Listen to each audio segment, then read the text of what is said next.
Good morning and good afternoon. Welcome to another episode of Before Coffee.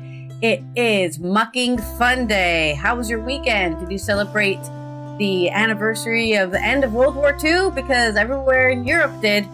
As well, at least I say everywhere in Europe. Everywhere in Europe is, because it's happening all this week, I think. And we're definitely covering some of that today, as well as some other stuff we may have missed during the weekend. This is Before Coffee, the father and daughter comprehensive news of Planet Earth podcast, where we look up our news stories 10 to 15 minutes before we started, and we've just rolled out of bed to tell you about it. That's right, we're doing this drowsy and barely even awake. Let's get into our headline. Today on Before Coffee. Hard-right leader wins first presidential round of Romania's presidential election rerun. Swiney says there is a very real possibility Farage could be the UK's next prime minister. This is Roger from the United States. You're Mucking Fun Day, where astronomers just found a tiny speck that might be a ninth planet. Canadian students are in the Netherlands for the 1945 liberation celebrations. Skype died today, so we're going to read it. So, in culture news, home fires burning, how a cache of passionate love letters shows the Second World War on two fronts. It's Cinco de Mayo today on May 5th, 2025 on Before Coffee.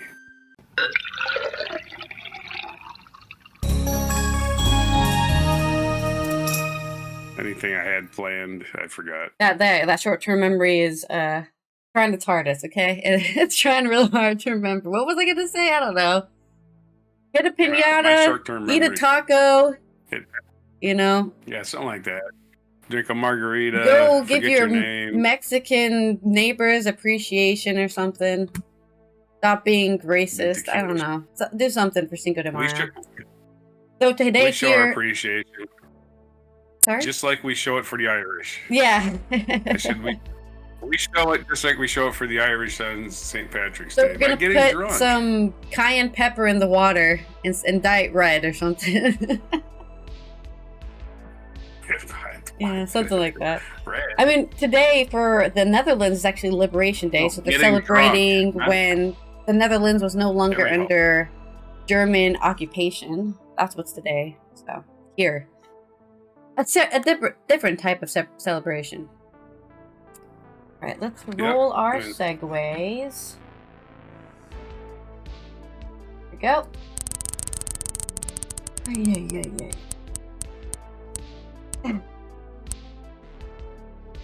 All right. Give me a hypothetical question, scenario, curiosity, for this first story, which is about Romania's presidential election, which was today, I think. Yes, I think it was either yesterday or today. They had the first round, and we've got the results. This is from Marusha Muzaffar on The Independent. George Simion, leader of the Hard-Right Alliance for the Unity of Romanians, emerged as the clear frontrunner in Romania's presidential election redo, securing a 40.5% vote and nearly all ballots counted. The vote followed last year's annulled election marred by allegations of fraud. Mr. Simion, 38, now faces a Bucharest mayor Nucusor Dan in the 18th May runoff. Mr. Dan trailed with a 20.89% of the vote, while centrist Prin Antonescu, the ruling coalition's candidate, stood third with 20.34% and conceded defeat, saying it was an irreversible result. This is not an electoral victory. It is a victory of Romanian dignity. It is a victory of those who had not lost hope, of those still believing in Romania, a free, respected, sovereign country, Mr. Simion said in a recorded speech aired after polls closed. I'm here to restore constitutional order. I want democracy, I want normalcy, and I have a single objective: give back to the Romanian people what was taken from them, and place at the center of decision-making the ordinary, honest, dignified people. I don't know what they're talking about. Sounds like a bunch of bullshit, honestly, but yeah, go. Stuff was taken from the Romanians. As a non-Romanian, I have no idea if this is how people feel, if he's just doing the thing all far-right people do, which is saying, they took your thing from you, and you go, I had a thing and they took it from me? I better get my thing back, because if I don't get my thing back, I'm be... Yeah. And who has it, and who can we punish? Yeah. The immigrants took my thing that I didn't even know I had until right now. The rerun followed disqualification of Kalin Georgescu, who unexpectedly topped the first round of last year's election, but was controversially barred from running this time around. Last year's result was annulled after the top court ruled that declassified documents have revealed alleged Russian influence in the election, like thousands of accounts on TikTok creating a campaign. Mr. Georgescu denied any wrongdoing. Mr. Simeon, who backed Mr. Georgescu 63, vowed to restore constitutional order and appealed to the Romanians disillusioned with the political elite. On Sunday, he said no other goal than to first place for the Romanian people. Mr. Georgescu called the vote rerun a fraud orchestrated by those who have made deceit the only state policy. However, he added that he voted to acknowledge the power of democracy, the power of the vote that frightens the system, that terrifies the system. I mean, there's something... The only positive thing I can see here is that at least the person who's currently in lead, Mr. Simeon, is 38, so he's not... What was this other guy? 60? You know, I want more young people in the government. At least if there's more people from my generation, I can only blame myself, okay? When it's some dude who wasn't even alive when computers were invented, when it's some dude who computers didn't even exist for them when they were a child, I don't want that person making decisions. Yeah. We need a young, fresh Hitler. Yeah. I mean, to be fair, 60 isn't that old, so... But there's like 80-year-olds, right? In some places, it's like that. 80-year-olds don't even know what it's like to be in existence right now. I don't know, but a 40-year-old Hitler would be scarier than an 80-year-old Hitler. I don't know about... There's my hypothetical, by the way. I don't think Romania's going to go the Hitler route. They're going to go the Russia's my best friend route. Usually is what it seems like a lot of the far-right politicians in Europe are doing. Other flavor. Russia's going to save us all from ourselves. And the evil NATO. The other flavor. Yeah. The other flavor of fascism. Yeah. The Russian fascism.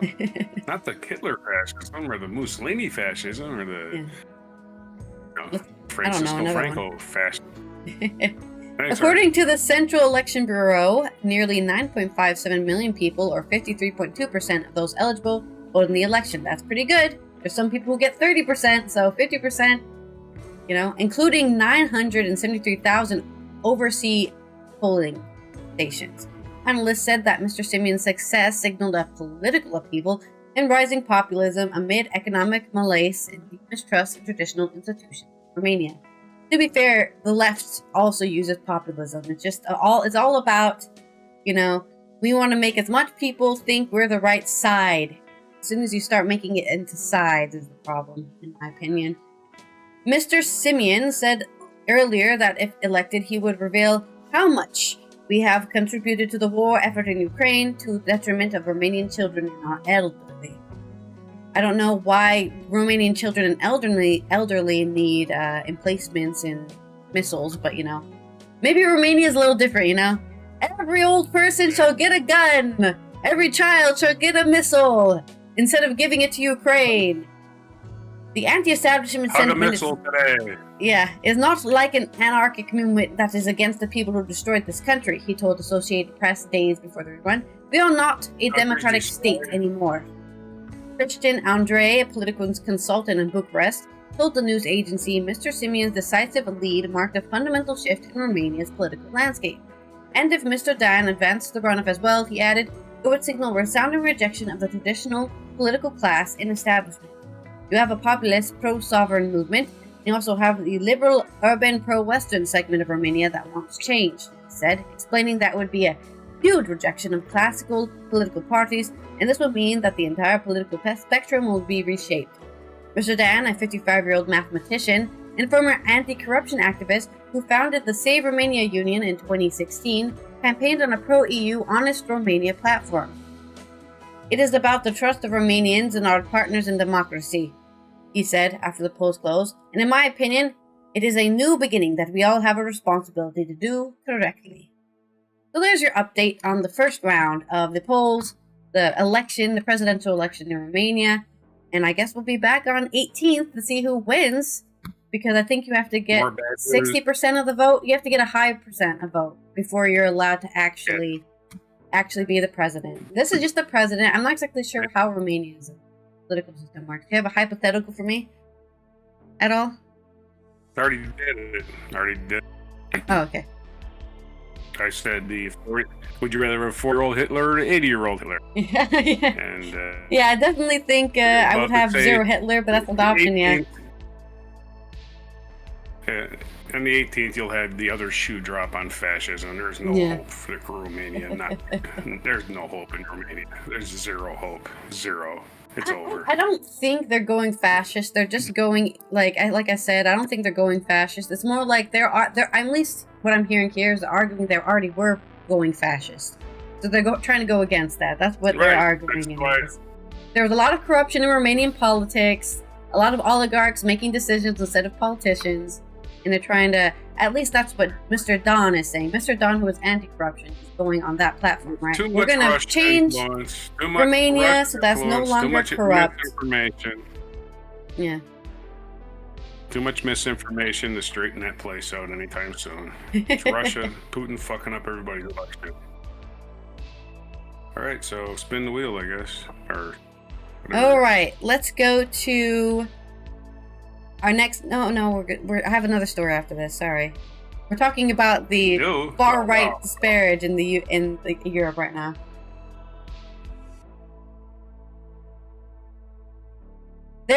John Swine. This is from Catherine Bussey on The Independent. John Swine has said there is a very real possibility that Nigel Farage could be the UK's next prime minister. I think he is very fearful of what lies ahead if that comes to pass. His comments came in the wake of Reform UK making major gains in local elections in England, picking up 10 councils and more than 600 seats in Thursday's poll. Meanwhile, new Reform MP Sarah Pochin, who won the Runcorn and Helsby seat in the Commons from Labour in a by-election, thanks voters for backing her and putting her through faith in Nigel Farage as the next Prime Minister of this great country. While Mr. Farage himself declared that the English local elections result marked the beginning of the end of the Conservative Party. Well, yeah, I think that's already been dead since they lost almost all their seats in the national election, but go off. Asked if Mr. Farage could be the next Prime Minister of the UK, Mr. Swiney told PA News Agency, "Yes, I think it's a very real possibility that could be happening. Makes me very fearful of what lies ahead." He described the election results as being a demonstration of the absolutely spectacular failure of Labour and Conservative parties in their handling of Farage. Hitting out on the Tories and Labour, the Scottish First Minister claimed both parties had spent years cozying up to Farage's agenda, and they have now come a cropper. So that's what happened when you let things backslide. You open up the lane for far-right policies to take the main stage. I've made clear that the only way to deal with Farage is to confront him, which is what we do in Scotland, and to take a different approach. The SNP leader made clear he wants to make sure that decent values of Scotland, which I cherish and treasure enormously, are the values which prevail against the alien values that Nigel Farage is peddling. However, he accused Scottish Conservatives of trying to cozy up to Farage, with the First Minister saying, "I listened to some of the things the Conservative Party now saying in Scotland. I'm deeply disturbed by what they are saying, because they are trying to cozy up." Polls have suggested Reform UK could win a dozen or so more MSPs at the Holy Rod and next May's Scottish Parliament elections, despite currently having no representatives there. That's not a good sign. The First Minister went on to say he was worried the general consensus about inclusive, cohesive, decent values in Scotland are now going to be challenged by some members of Parliament. Mr. Swiney's claim he is now beginning to hear this from Scottish Tories as they desperately try to withstand the pressure from Farage. However, he said he is now even more resolute, absolutely more resolute, to assert to promote the decent values of Scotland that have served our country really well. Values of tolerance, inclusion, of civility, and bringing people together, being a welcome country. Reform UK councillor Thomas Keir said, "To hear the First Minister describe the values of ordinary Reform voters as alien is deeply disappointing. It's also revealing. When political elites like Mr. Swiney lose control of the narrative, they often resort to fear, smear, and old reliability trick of calling everyone they disagree with a danger to democracy." Mr. Kerr, a councillor in Glasgow who defected from the Conservatives to Reform, insisted, "What really happening here is not the rise of some great threat, but the reawakening of engagement." I think it's really cute that people will always, the people who are on the far right will always say political elites, like they aren't that. Do you think that people who are on the far right aren't professional politicians too. Like, the only thing I know Nigel Farage for is being a politician, but he's not a political elite somehow because nobody likes him. I don't think the rich elite people that claim they're not politicians. The rich people claim they're not politicians by buying politicians, which is the same thing. Yeah, I don't know. It's very weird. For me, an elite person is somebody I just can't relate to in any way. How do people relate to Nigel Farage? I don't know. He's like hanging out with the EU commissioners and going to fancy parties. Are the normal Scottish voters doing that? Are they going to fancy parties with well-known politicians? I don't think so. But there's my shorter story on Scotland's political turmoil. They ought to do my hypothetical is they ought to do what somebody suggested, maybe Bernie Sanders or somebody, which is a good idea. You know how NASCAR and a race, you go to races, Formula One, they have the sponsor stickers right on the side of the car, right? Just do it with politicians. The millionaire buys a politician, he gets a freaking stamp on the side of his head, so we can all see it. Like, hey, sponsored by. Right? Big oil. Oh yeah, that's why that guy's pushing a bunch of reopening the oil lanes. Huh? Suspicious. Makes sense now. Full disclosure. Yeah. Full disclosure. Because rich people are like, if you own a racehorse, right? The horse won the race, but who do they say won the race? They say the human run the race, didn't they? But actually, right? So look at this. I watched a Kentucky Derby the other day, and they say, wow, look at that's a big win for Jim Dandy McGee. Jim Dandy McGee is just some rich guy in the frickin' stands. He didn't do shit. The horse ran around the track. And in my analogy, the politician is the horse running around the track, and the rich billionaire is the one that owns him. And he won the race, and you don't even know. You wouldn't know anyway.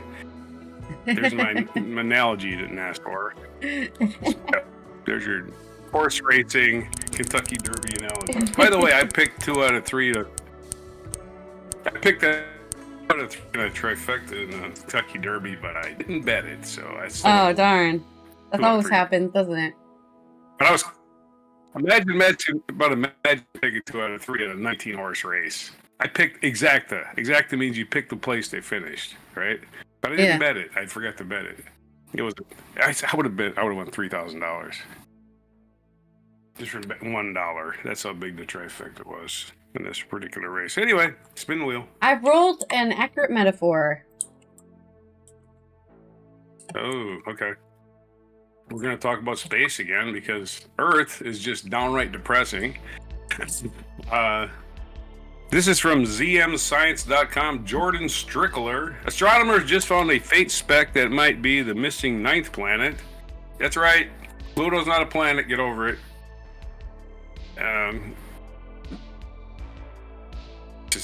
We're just gonna keep calling it Planet 9 after the movie, right?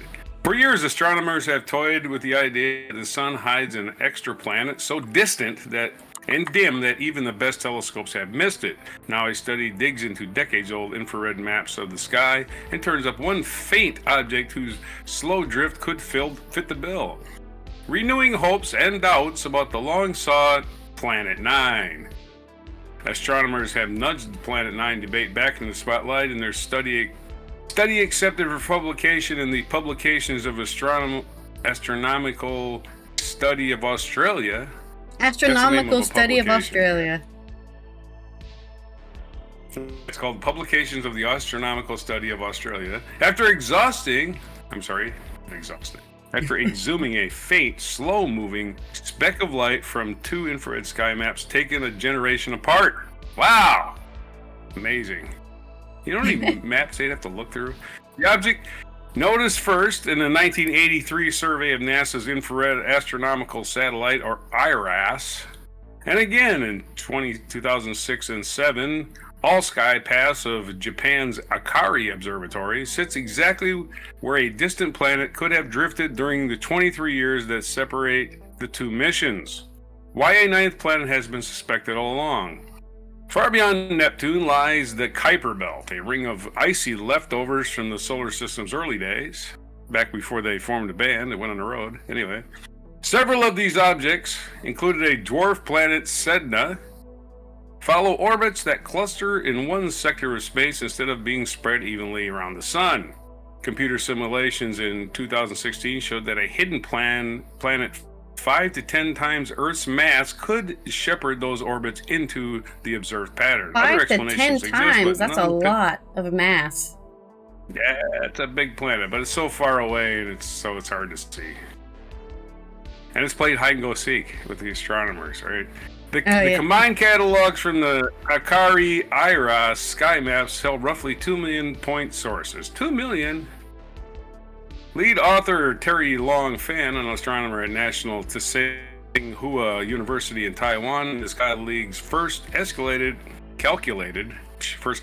how bright Planet 9 should look at the 5 to 10 times Earth mass ratio and sits 500 to 700 astronomical units, or AU, from the Sun, a distance where one orbit would take about 10,000 years. That's a long year. They rejected anything too bright, too faint, or too close to the dusty plain of the Milky Way, then paired every surviving IRAS dot with Kari dots 42 through 70 arc minutes away. The amount of slow-moving planet should drift in 23 years. The call left 13 possible pairs. 12 of the 13 pairs turned out to be image noise or background dust clouds. The remaining pair behaves just as the theory predicts. The IRAS source appears only in 1983, the Ikari source only in 2000. The two lie 47 arc minutes apart, right in the middle of the. If the two detections are from the same body, it's infrared bright, similar to Neptune, and the present distance near 700 AU. Not everyone is convinced. Despite these findings, there are naysayers who don't think the astronomical world should be jumping to conclusions. Why not jump to conclusions? It's pretty amazing to think that something as big as Neptune could be sitting out there and no one would have ever noticed it, University of Pennsylvania astronomer Gary Bernstein, who is not involved with the work, told Science. Some experts don't think the signal, which is just a single pair of faint dots, will hold up under close inspection and further observations. But it does. Okay. But if it does, the object is on a path that's very different from what it was predicted for Planet 9, rendering it an entirely different planet. This mismatch doesn't mean it's not there, but it means it's not Planet 9, says Mike Brown, an astronomer at California Institute of Technology, along with his colleague Constantine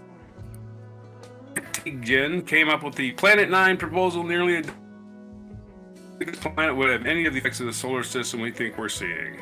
What happened next? Two dots separated by 2 decades do not make an orbit. Fan's team hopes to point the 4-meter Blanco telescope in Chile at a spot where their candidate should be today. Its dark energy camera can detect objects as faint as 26 magnitude, roughly what a Neptune-sized planet at 700 AU would look like, in about an hour. A handful of detections spread over months would trace a curved path, proving the object is the sun. Orbits the sun, proving the object orbits the sun and revealing how massive and distant it really is. Even if this candidate fades on closer inspection, the search is poised to speed up. The Vera C. Rubin Observatory, due to be in full operations in Chile later this year, will photograph the whole southern sky every few nights and is expected to discover tens of thousands of new Kuiper Belt objects. If Planet 9 lurks out there, Rubin's nightly movies of the heavens should either pin it down or finally rule it out. Finding or definitively losing Planet 9 would reshape our picture of the solar system. A confirmed discovery would force textbooks to add a big cold world whose year lasts longer than recorded human history, while a no result would send theorists back to their keywords to explain those odd Kuiper Belt orbits some other way. Or you don't have to explain them. It can be a mystery, but people don't like mysteries. Yeah, we like to just make shit up. We'd rather have we'd have a false narrative than a mystery, wouldn't we? Either outcome will sharpen scientists' understanding of how planets take shape and migrate. A process is now known to sculpt hundreds of planetary systems across the galaxy. For now, the mysterious IRAS Ikari object remains encouraging. Old data is still relevant and is a fresh reminder that even dusty archival images can still change the map of our cosmic neighborhood. Yay, planet finding! Maybe, supposedly. Maybe it's an alien super ship, you know? They haven't. They said they don't really see close scrutiny, right? Right. Who knows if it'll hold up?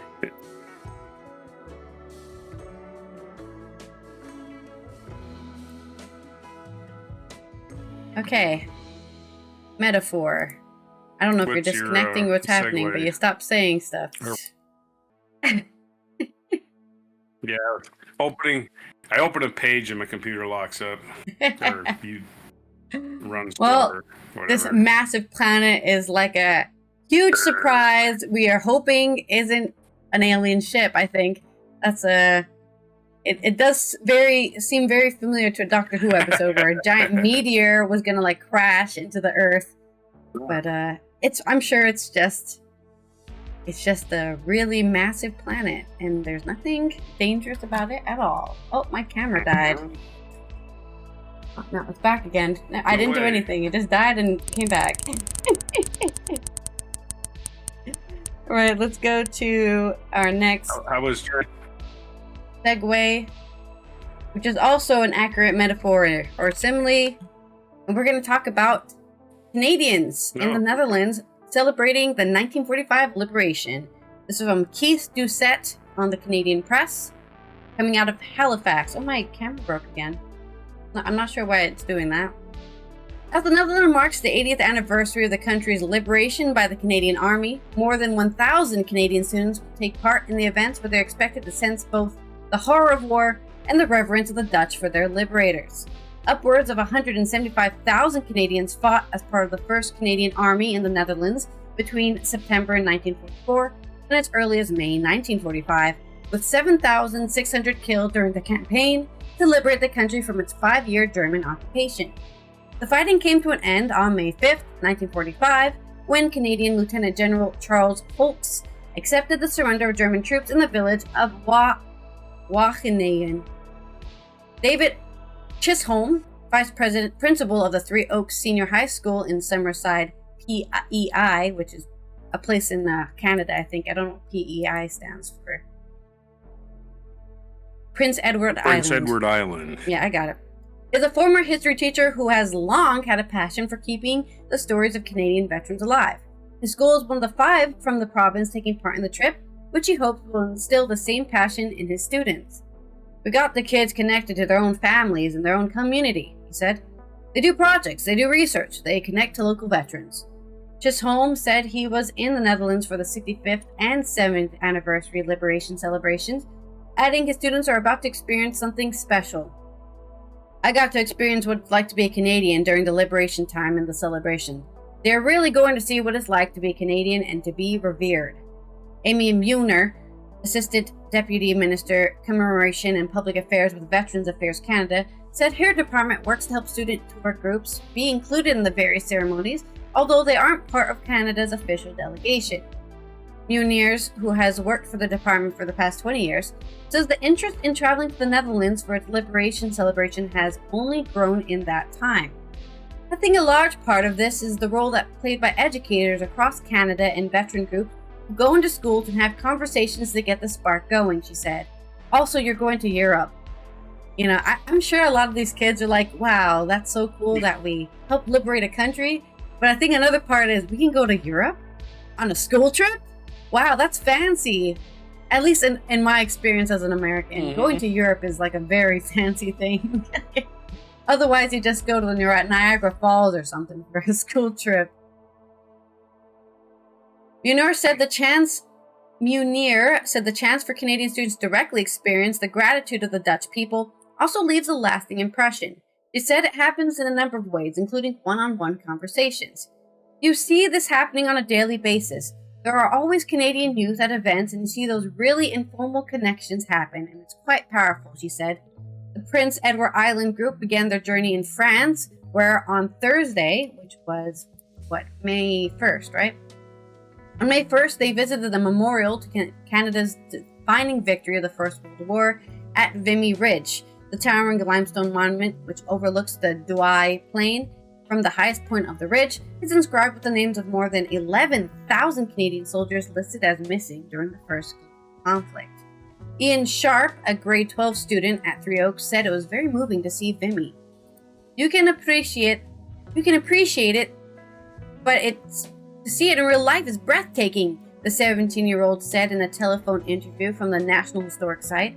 Having all those names listed one by one, and some of the soldiers you couldn't identify, it's just hard to put into words.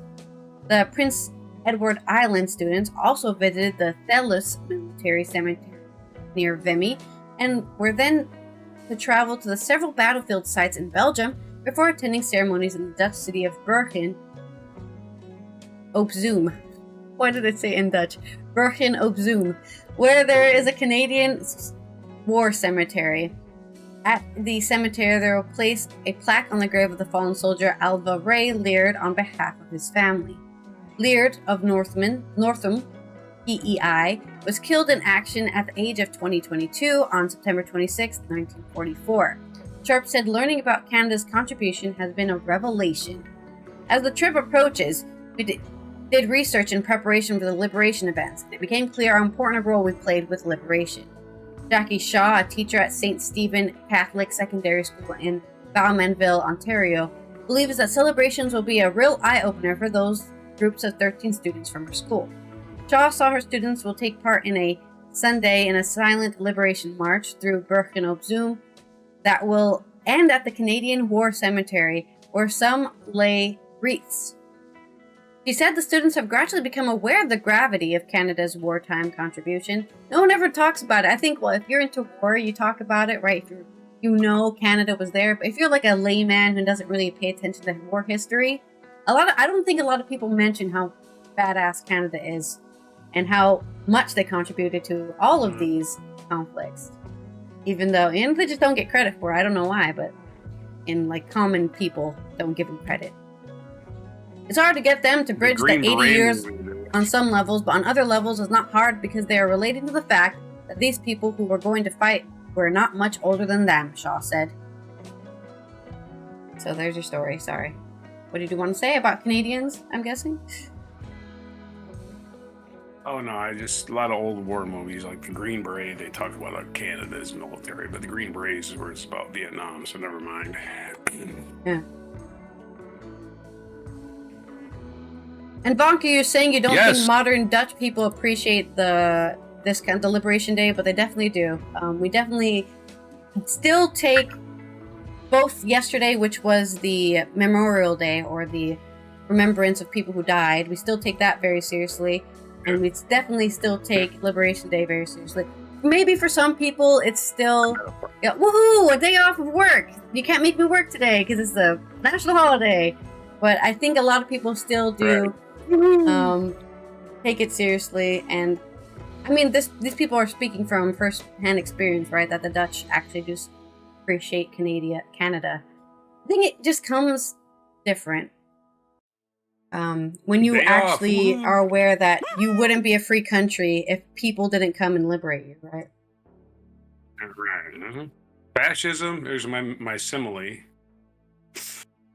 Fascism was like measles. We think it just disappeared by magic one day, but there was actual steps that were taken to get rid of it. Anyway. Yeah, gotta keep taking your vaccines. Yeah, we gotta take our medicine instead of just going, oh, I don't like that one politician does, the way they wear their hair. I want to vote for the fascist.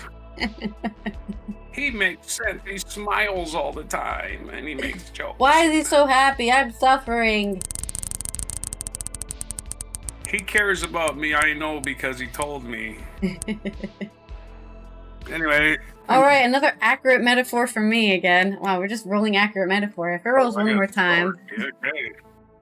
Metaphor. It's wheel's broken. Need a wheel repairman. Okay, we're going to talk about... I did send you a video clip of... it's actually not a clip, it's a live stream, so maybe it's still playing when we get off the air. Anyway, it's London. Let's watch it for a couple of minutes. Victory celebrations, but yeah, there's no place to start it. It's a live stream. All right, we're going to talk about some stuff that technology world. This is from Business Insider in the business world, actually. Skype died today. Yeah, Skype, oh my God. It seems like it just started and it's already over. This is from Amanda Hoover. from Business Insider. The video meeting feature it created lives on. Yeah. Before we wedged into Brady Bunch squares on Zoom and Microsoft Teams, before we grew accustomed to summoning friends and family anytime, anywhere in FaceTime, there was Skype. Launched in Luxembourg in 2003, Skype became the first platform to offer free computer-to-computer voice calls for anyone. Soon after, it added video calling, giving birth to an era of on-demand video phoning that had been dreamed of since this astronaut called to wish his daughter on Earth a happy birthday in 2001 Space Odyssey. On Monday, Skype takes a final resting place on the graveyard, that's today, Monday, graveyard of early 2000 services we loved and left behind. I like how people are nostalgic about software. It's just weird. Yeah, I love my software. Yeah. I personally don't feel nostalgic for it. Disk.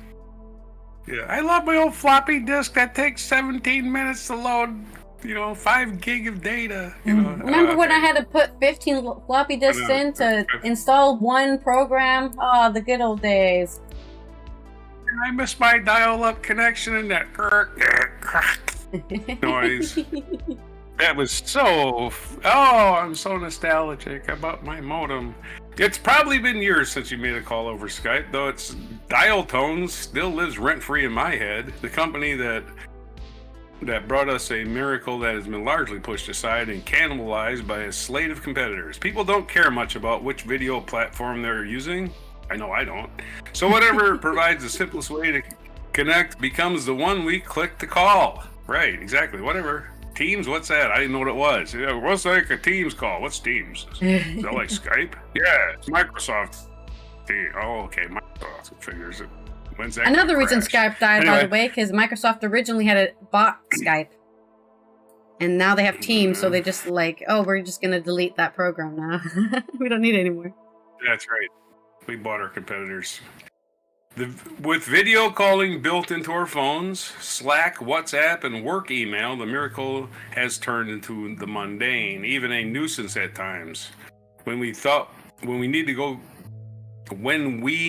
to go camera off. But for millennials, Skype was the magic that brought the Jetsons to life. Long-distance relationships were sustained on laptop Skype calls, even if they glitched. Getting a webcam became monumental rite of passage.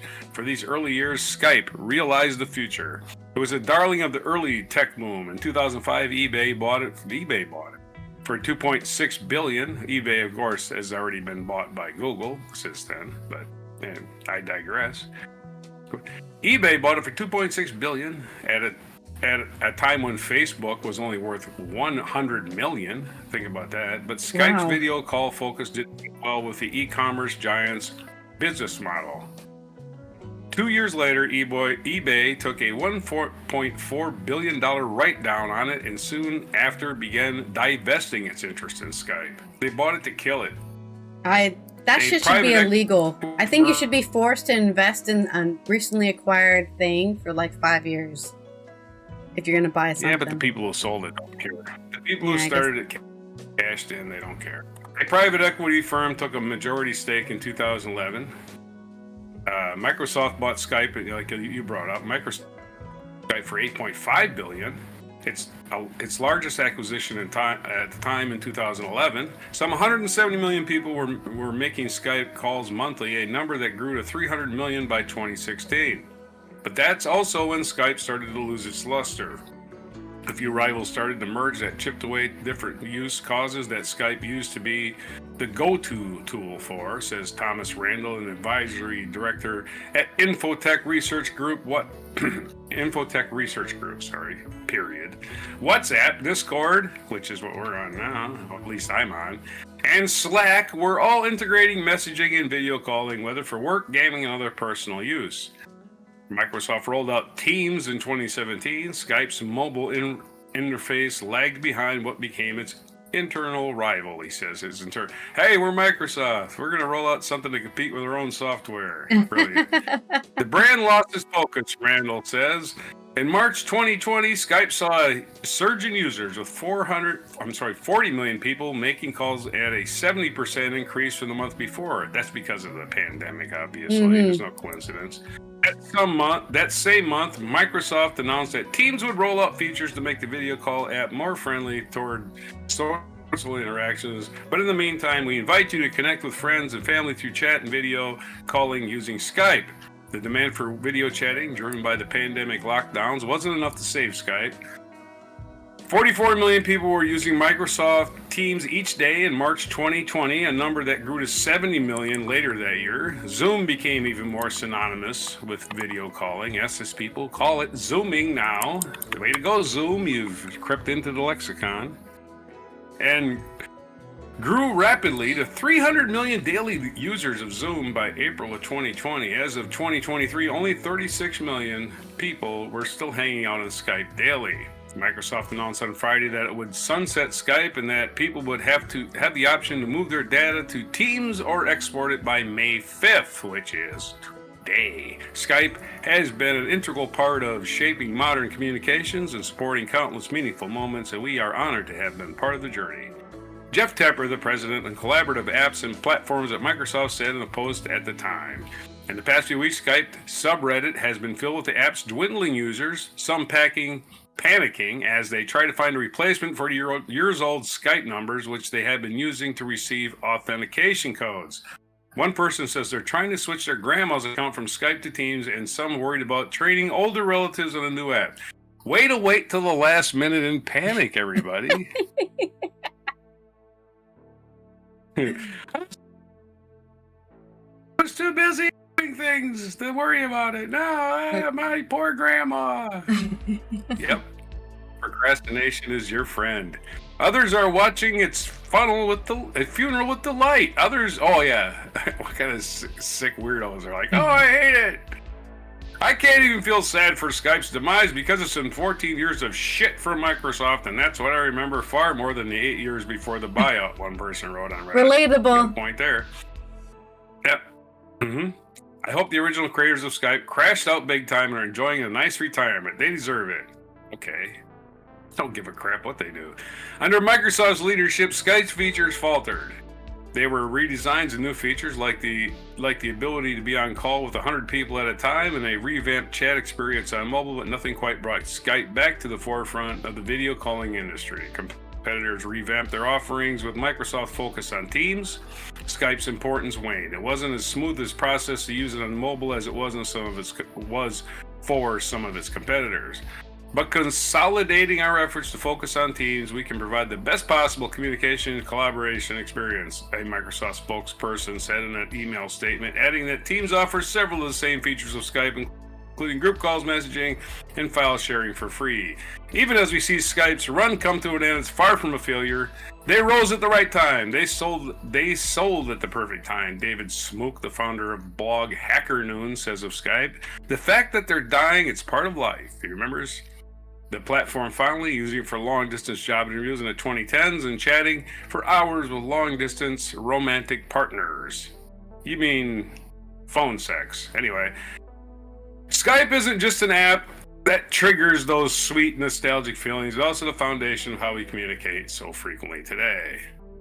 The deaths of some early 2000 social platforms have left holes in our collective internet memory. Skype was the place where I could talk to my friends in high school without running over my monthly minutes on my flip phone. It was how I talked to my college boyfriend every day while studying abroad in Spain. And I don't have a boyfriend. This is the person writing an article.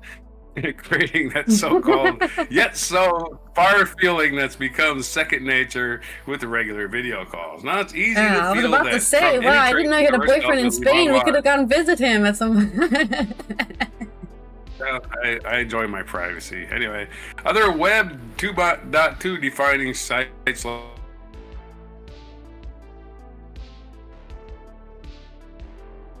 like my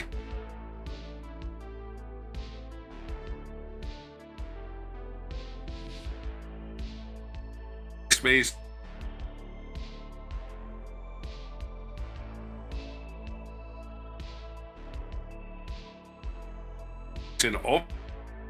Not the connecting dropping off.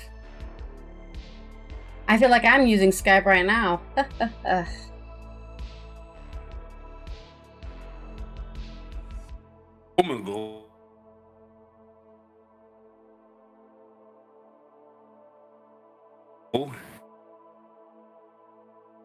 I really do wish it would just kick him off if he's gonna lag out this bad. Then try to keep him on, and then I'm just looking at a frozen screen the whole time. It's in the place by some. Are you still watching the live stream in the background? Maybe that's. I paused it. Okay.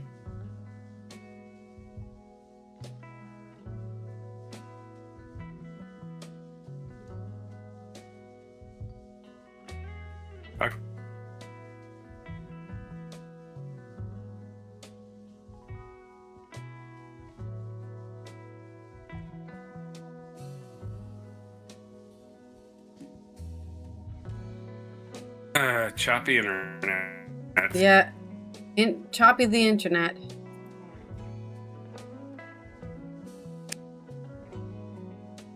All right. Working better yet? Yeah. You were just after the calling your Spanish boyfriend is when you, Oh, now I've lost you again. I don't know what's happening. It's not me.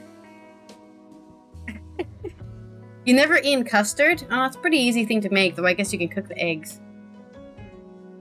Oh, I can't hear what you're saying. You said I cut off when?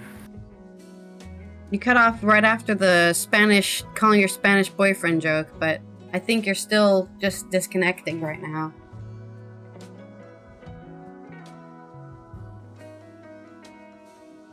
Hello? I don't hear you. Well, let me, what do you want me to do? I don't know what you should do, because the internet's bad. You said I cut off right after I read that. You said I cut off that. You were cut off right after that part about the boyfriend. Yeah, about the Spanish boyfriend part.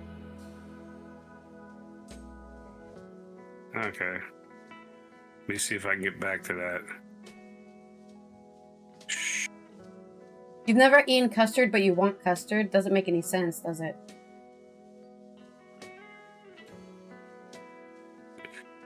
That was how I talked to my college boyfriend every day while studying abroad in Spain, creating a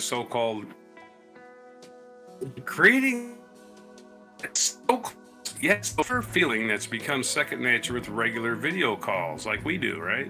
We talk to each other every day, but we're 3,572 miles apart. Anyway, other Web 2.2 defining sites like MySpace and Omegle have shuttered to become unrecognizable. Imager and Tumblr have banned porn and frustrated users. Skype's demise is likely most of us won't lose anything. There are so many video calling platforms now, so we don't need to connect and keep up with people we love. That was the end of the article, so you didn't miss a whole lot. So it's segue time, if you still remember. All right, my segue will be, it looks like Skype started a worm farm.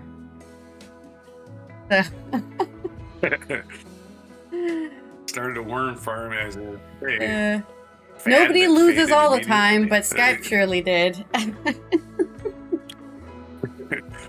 Rest in pieces. Anyway. Rest in code, even. Rest in code, because its code is still out there, I'm sure. Open source Skype. Okay, you're gonna have to make me a haiku for our culture story here, which is gonna be some love letters from the Second World War. This is from Rosanna Greenstreet on The Guardian. During a house move, a cardboard box belonging to Rosanna's husband, Matthew's grandparents, came to light. Inside, they found thousands of love letters sent between the Manchester Guardian journalist Gerard Fay and his wife Alice during the Second World War. They were jumbled up and undated, and reading them all seemed a daunting task, so the box was shelved. Matthew is an academic writing a book about an earlier generation of Fays, Francis and Willie, the actor who co-founded Dublin's Abbey Theatre with W.B. Yeats. Frank was Gerard's father, so when the lockdown happened, they decided to tackle the correspondence to see if there was any useful information for Matthew's book. And they discovered so much more. Called up to fight in 1940 at the age of 26, Gerard Fay joined the army as an ordinary soldier while his wife Alice, or Lol, short for Lollipop, remained in the north of England. Matthew and, what was her name again? Rosanna, used the datable events, both domestic and global, to order the letters, and a story began to unfold of Gerard's rise through the ranks, his service on D-Day, and subsequent wounding, and Lol's life on the home front. Lol, a former teacher, was evacuated from Manchester and went to live with various relatives in cramped conditions with her toddler, Stephen, and later baby Elizabeth. Rain poured through the ceilings and there were mice in the drawers. Making nutritious meals during rationing was a constant challenge, and she worried about measles, whooping cough, and her son's education. Stephen dirtied his pants and lost clogs and caps, but Lol was a make-do and mend expert and an avid knitter. She loved fashion and hoped for enough clothing coupons to buy a non-utility suit for a wartime wedding. Alongside his basic training, which took place all over the UK, Gerard found himself representing soldiers at court-martials, censoring letters, giving lectures on current affairs to troops, and even writing a precis of the beverage report. He met Polish, Canadian, and American soldiers, and there were endless schemes where he ran for miles, fell off motorbikes, slept under hedges, and wished he had a leather waistcoat to keep him dry. He laughed at the absurdities of army life and continued to write for The Guardian under the pseudonym Infantryman. What is most striking is the modern quality of their relationship. Lol wrote openly about her depression. They quarreled by letter, they discussed their sex life, they fantasized about what they would do when Gerard was home on leave, discussed the pros and cons of contraceptive methods, and worried that they had been careless that baby number 3 was on their way. Throughout the 4 years they were apart, the couple nourished their relationship with lively debate of novels such as Aldous Huxley's Point Counterpoint, jokes about Gerard's passion for Ginger Rogers, and accounts of trips to cafes, pubs, and concerts and dances, and the flicks, and gossip about family and friends. Gerard and Lowell were bound by their social conscience too. They hoped for classic quality after the war, and Lowell pledged to write to her MP about the injustice to family allowance being paid to fathers and not mothers. The intimate letters were given valuable insight into what life was like for ordinary men and women during the war. Many wartime letters and diaries exist, but this dual correspondence is unusual as it both reveals sides of the family story. Matthew and Rosanna knew they had something special on their hands and began to publish the correspondence. Then a trip to the theater took them to a new direction. Last June, they caught Red Sky at Sunrise, the brilliant Laurie Lee production starring Anton Lesser and Charlie Hamblett, who appear in Netflix's Missing You. Rosanna immediately thought about reading one of the letters to the two young actors, underscored by an onstage orchestra. Would be a powerful way to mark the 80th anniversary of VE Day. Woohoo! She was delighted that was now reality, and she already set on her heart on Charlie to portray Gerard, and was so pleased when Daisy Waterstone, who played Margot in ITV's The Durrells, took the role of Lowell. The music, arranged and performed by Le Page Ensemble, will be both 90s, 40s, and classical. Dear Lowell, A Wartime Marriage in Letters premieres at Wilton's Music Hall in London this month, and is to take it to theaters and vessels around the UK. Matthew and Rosanna have written the script and the scene is set. They published the next batch of letters, 1941 to 42, this month, with a final edition in 43 and 44 in September. The word of the Fays bears witness to the consequences of conflict, not just in the terms of bloodshed, but also in the dismantling of day-to-day life. It's imperative that their story is told. So Dear Lowell, A Wartime Marriage in Letters is at Wilton's Music Hall in London from the 30th to 31st of May, and then they're going to be touring everywhere. So you can probably catch them all over the UK. Maybe they'll even go somewhere else. Who knows? I never get why plays don't try to tour off to all sorts of places, you know. Let's take this to Germany! But there's my short little culture segment about a insight into a normal married couple's life during World War II.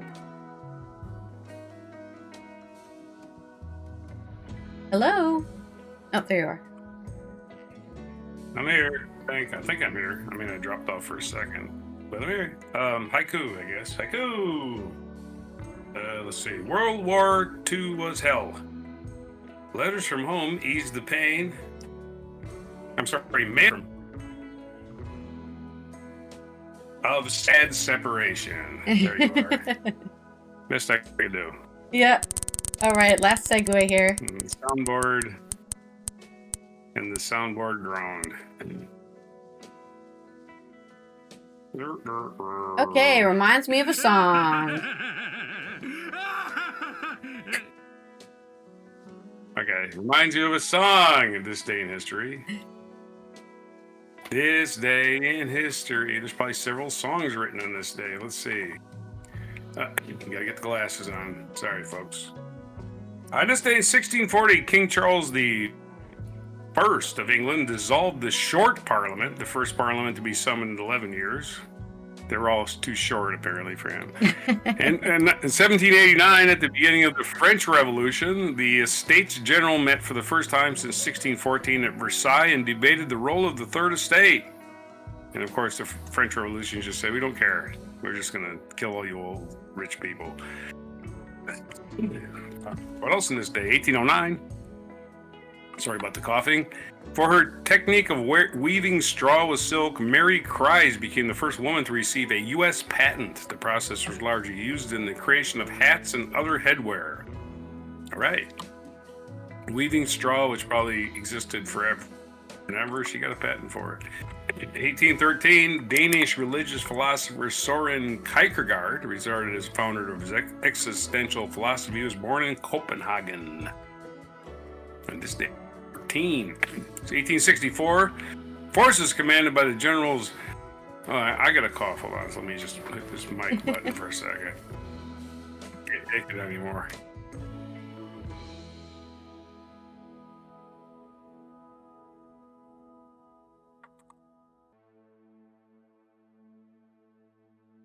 That. All right.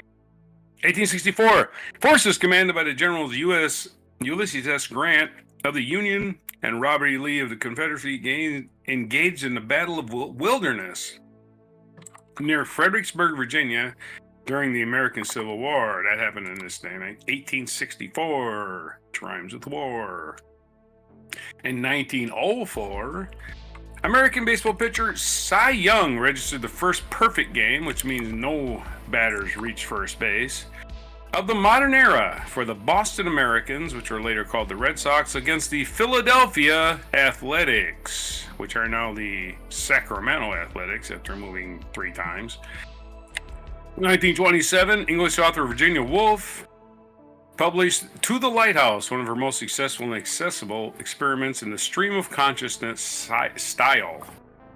1945, U.S. soldiers and renegade German troops turned back the Waffen-SS assault on a stronghold in Tyrol, Austria, where French prisoners were being held by the Nazis. Known as the Battle for Castle Itter, it is thought to be the only time the Americans and Germans fought as allies during World War II. Fascinating. Renegade German troops fighting with Americans on this day, 80 years ago. 1945, also on this day, while on a picnic at Gerhardt Mountain, Oregon, 6 people were killed after a Japanese balloon bomb exploded. They were the only deaths by enemy actor in the continental United States during World War II. Way to go, you killed 6 people on a picnic. Great job. Balloon bomb. Yeah, the fear was real. The war was basically over, but Japan was still launching balloon bombs to mainland USA. 1960, on this day, Soviet Premier Nikita Khrushchev told the Supreme Soviet of the USSR that a U.S. plane piloted by Francis Garors had been shot down on May 1st over the Soviet Union. Khrushchev referred to the flight as an aggressive act by the United States. Well, it's just a spy plane. We're spying on you, Russia. What's the problem? 1961, Alan Shepard made a 15-minute suborbital flight, a thing that Katy Perry can do nowadays. A 15-minute suborbital flight in the Freedom 7 spacecraft, becoming the first U.S. astronaut to travel in space. He didn't travel, he just went up and came down. That's about all he really did. In 1973, American Racehorse Secretariat won the Kentucky Derby en route to capturing the U.S. Triple Crown, which also includes the Preakness Stakes and the Belmont Stakes. So, yeah, the Kentucky Derby took place here on Saturday. 1981, Bobby Sands, an officer of the Irish Republican Army, died during a hunger strike while in prison.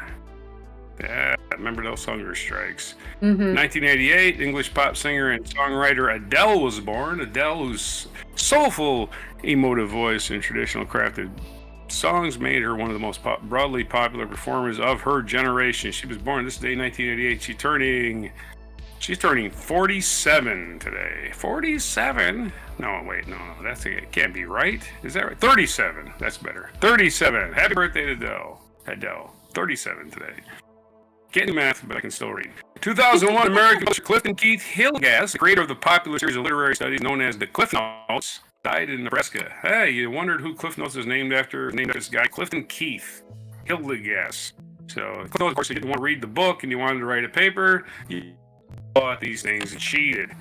So, other featured event in this day, 1862, Mexican victory at the Battle of Puebla. This day, Cinco de Mayo, in 1862, Mexico repelled the forces of Napoleon III at the Battle of Puebla, a victory that became a symbol of resistance to foreign domination and is now celebrated as a national holiday, Cinco de Mayo. And again, another country defeated the French. Anyway.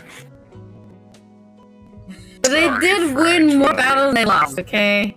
Well, everyone only talks about when they lost. Well, again, I admire the French. They had the proper revolution.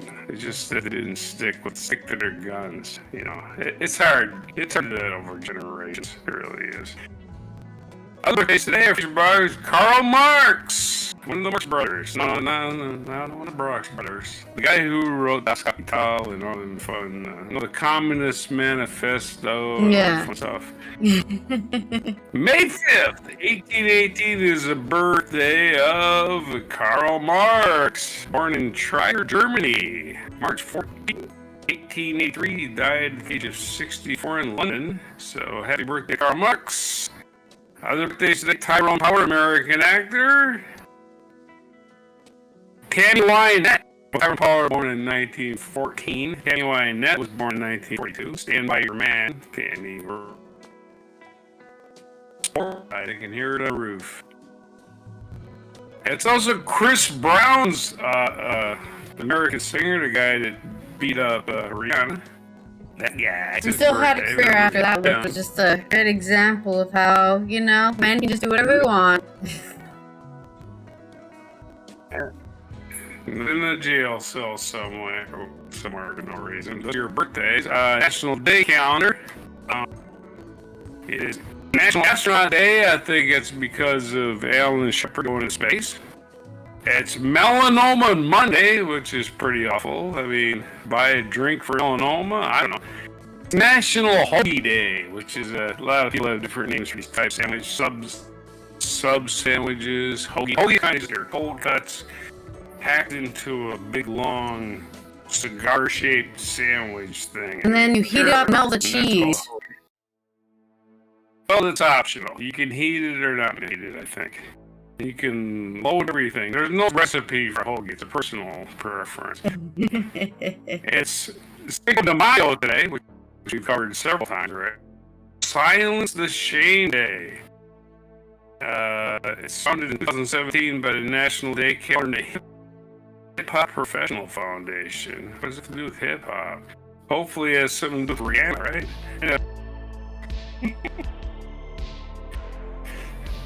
Team conversation on mental health and wellness, erase the stigma associated with mental illness. Oh yes, you must acknowledge. I acknowledge my own mental illness. It's very easy to acknowledge. You should be self-aware of your own mental illnesses. Stop trying to pretend you're normal, for God's sake. You're crazy. You're crazy. Admit it. Recognize your craziness. Embrace your craziness.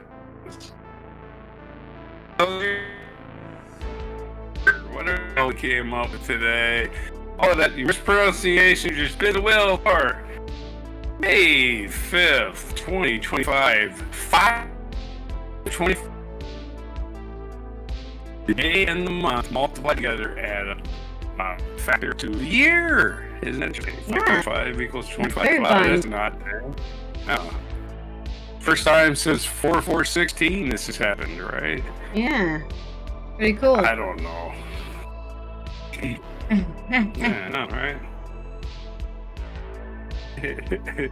So that's everything for today on May 5th, 2025 on Before Hoagie.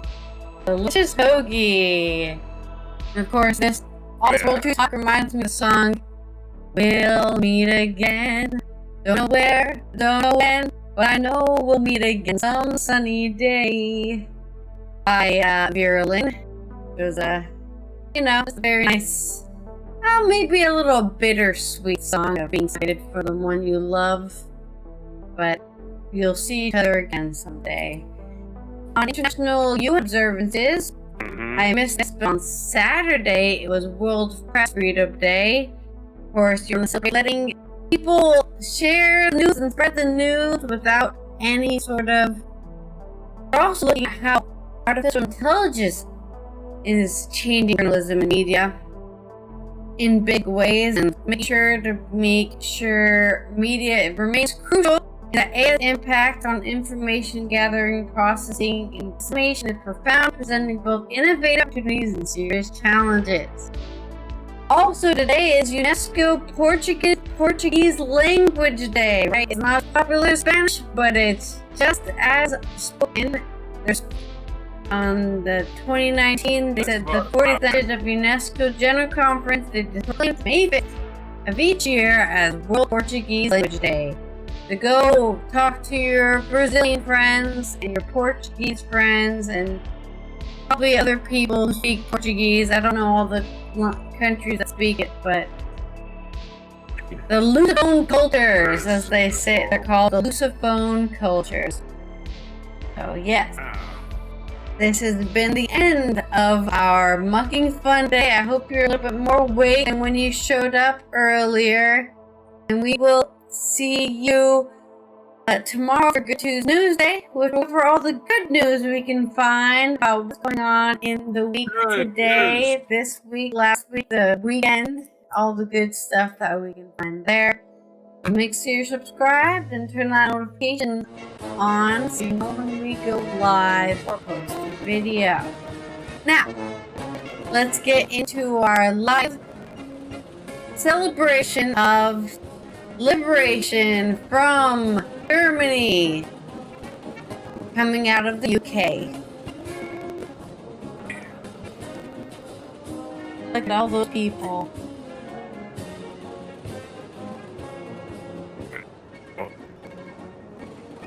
They're just playing some music and standing around. At least my.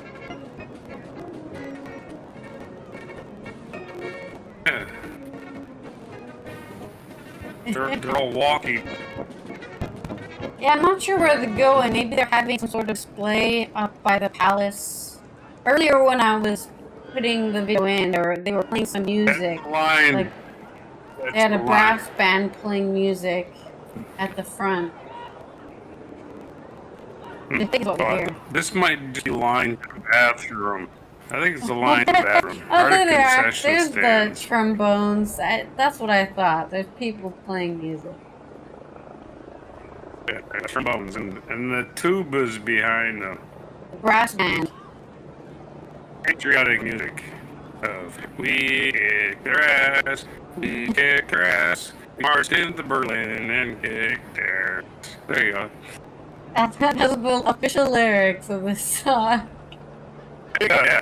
Very, very. So I think we kicked their arse because they're British, right? So we kicked their arse. And I was literally talking about a donkey. So. The Germans don't have any asses now. Oh, here we go. The Queen's Guard is coming out. Oh yeah. You know, seriously, We got some people doing salutes. Oh, changing tracks. Okay, here we go. Got the forward minute.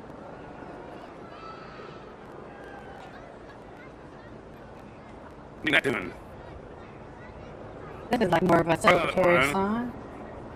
And It's a World War I song. yeah. History of It's called, one is a cabin bogey or something like that. Captain Mogi.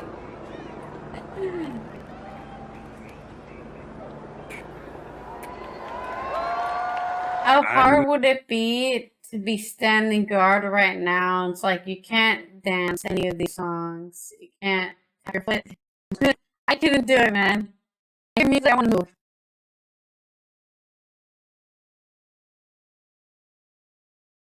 By the way, as a person who's in marching band, I think having your music on your instrument sheet, and they're all losers. But you know, that's just fine. Colonel Bogey. I had to memorize all of the songs in my head. Sheet music? What's sheet music? This is called Colonel Bogey. Okay. It's called Colonel Bogey is the name of this.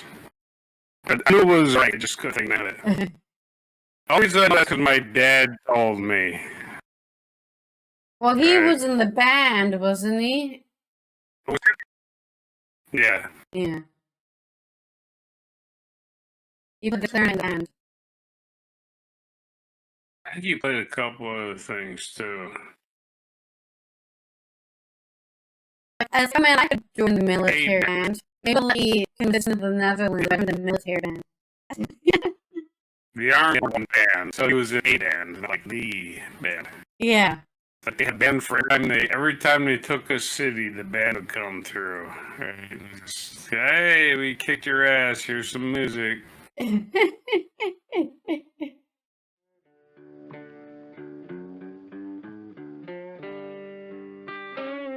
Be sure to hit the like, subscribe, and notify buttons, and follow our other channels, Toxic Alley, History of Gravy, and Scratchy Old Records.